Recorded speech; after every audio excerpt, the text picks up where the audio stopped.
안녕하세요. 오늘은 여러분의 노후 자금을 지키기 위해 반드시 아셔야 할 이야기를 드리려고 합니다. 특히 최근 급증하고 있는 휴대폰 대리점 사기, 이 문제 굉장히 심각합니다. 지금 설명드리는 내용을 꼭 기억하시고 가족이나 지인 중에 휴대폰 교체를 앞둔 분이 계시다면 반드시 알려주시기 바랍니다. 최근 경기도 화성시에 사시는 박정수 어르신, 휴대폰을 바꾸러 동네 대리점에 들렀다가 5분 만에 3천만 원이 통장에서 빠져나갔습니다. 이게 단순한 개인의 실수일까요? 그렇지 않습니다. 작년 한 해 동안만 65세 이상 어르신 330명이 이런 방식으로 총 390억 원의 피해를 입었습니다. 평균 피해 금액은 1,500만 원. 한 번 대리점 갔다가 통장이 텅 비는 일이 실제로 벌어지고 있습니다. 왜 이런 일이 가능할까요? 문제는 대리점 직원들이 스마트폰 설정 권한을 완전히 넘겨받는 과정에서 발생합니다.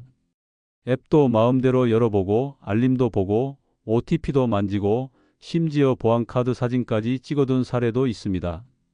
이건 단순한 폰 교체가 아니라 디지털 통제권 전체를 넘겨준 것과 마찬가지입니다. 특히 어르신들은 직원이 해준다니까, 잘 모르니까 맡긴다 하며 무심코 넘기시는 경우가 많습니다. 바로 그 틈을 노리는 거죠. 그러면 휴대폰 대리점에서 절대 알려주지 않는 치명적인 3가지 정보, 지금부터 말씀드리겠습니다. 첫째, 앱 로그아웃을 하지 않으면 모든 금융 정보가 노출될 수 있다는 점. 대리점에서는 폰만 옮기면 됩니다 라고 하죠. 하지만 실제로는 자동 로그인된 은행 앱, 간편 결제, 문자 인증 기록까지 그대로 노출됩니다. 휴대폰을 넘기기 전에는 은행, 증권, 간편결제 앱은 반드시 로그아웃 하셔야 합니다. 둘째, 유심만 바꾸는 방법도 있다는 것을 절대 얘기하지 않습니다. 기기를 꼭 바꾸지 않더라도 요금제나 회선을 바꿀 때 유심만 교체해도 충분히 원하는 기능을 사용할 수 있습니다. 굳이 스마트폰을 맡기고 기다릴 필요가 없는데 대부분의 피해는 그 짧은 시간에 벌어집니다. 셋째, 보조금 명목으로 개인정보를 과도하게 요구받는 행위는 위험합니다. 이 보조금 받으시려면 이거, 저거, 저 앱도 열어야 돼요 하며 사실상 금융앱, 문자, 갤러리, 심지어 카카오톡까지 다 확인하려 듭니다. 이건 정상적인 절차가 아닙니다. 이 3가지를 꼭 기억하셔야 합니다. 그리고 이제부터는 안전하게 휴대폰을 바꾸는 3단계 방법을 알려드리겠습니다. 첫 번째, 교체 전 모든 금융 메신저 앱을 로그아웃 또는 삭제하세요.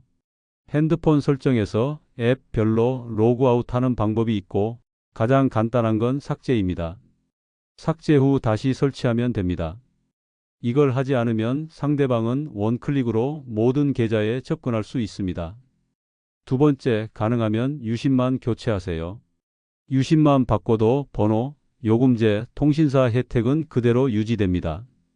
특히 65세 이상 요금제 변경이라면 휴대폰을 맡기지 않아도 대부분 처리 가능합니다. 세 번째, 믿을 수 있는 사람과 함께 대리점에 가세요. 직원과 10일로 대응하면 설명도 빨라지고 설정 과정에서 이상한 요청이 있을 경우 제지할 수 있습니다.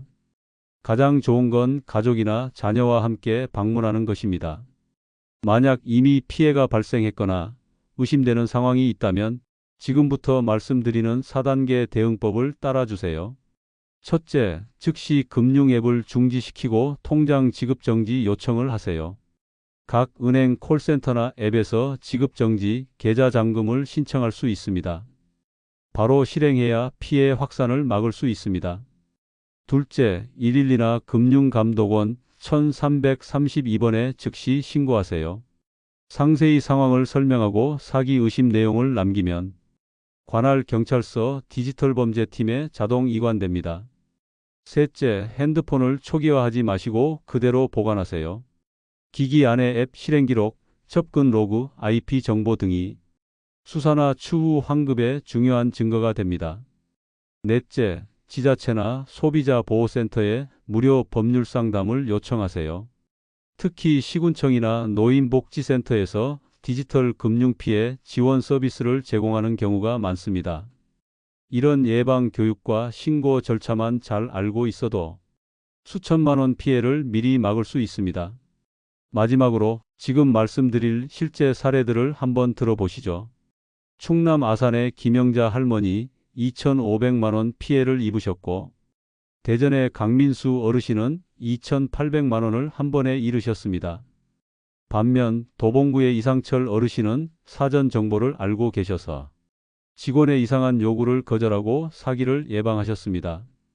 홍미란 할머니는 800만 원을 회수하셨고, 울산의 강철민 어르신도 600만 원을 되찾았습니다. 이렇게 실제 피해자도 있지만 사전에 정보만 알았더라면 막을 수 있었던 사례가 훨씬 많습니다. 여러분께선 꼭 예방하셔야 합니다. 지금 이 순간에도 전국 대리점 어디에선가 비슷한 일이 일어나고 있을지 모릅니다. 여러분의 단 10분이 수십 년 모아온 노후 자금을 지켜줄 수 있습니다. 이 영상이 도움이 되셨다면 좋아요와 구독 부탁드립니다. 그리고 꼭 부모님, 어르신 지인들에게 공유해 주세요. 한 분만이라도 더 막을 수 있다면 그게 가장 큰 보람입니다. 감사합니다.